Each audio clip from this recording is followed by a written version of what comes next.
राहूमुळे आजार कोणते कोणते होऊ शकतात, तर हृदयविकार, विषप्रयोग, असाध्य रोग, आत्महत्या, अस्थिरोग आणि महारोग यासारखे भयंकर गोष्टी राहू बिघडल्यामुळे होतात। राहूचा जो जप आहे तो तुमच्याकडे आहेच आणि राहूची जी जपसंख्या आहे ती 72,000 आहे।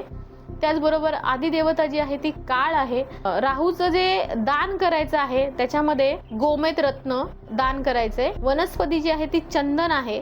सुवर्ण दान, काळं कांबळं म्हणजे घोंगडी, तेल, निळे वस्त्र, तिळाने भरलेलं तांब्याचे पात्र आणि दानाचा जो काळ आहे तो संध्याकाळच्या वेळेला आहे।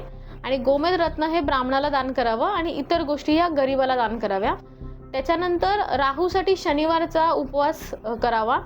राहूचे पूजन करताना निळ्या रंगाचं फूल वाहावं आणि राहू कवच स्तोत्राचे पाठ करावे।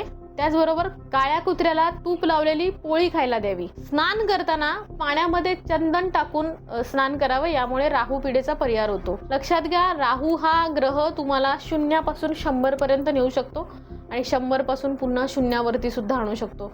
त्यामुळे फक्त कालसर्प हा एकच योग राहूमुळे तयार होत नाही, तर अनेक गोष्टी राहूमुळे घडतात।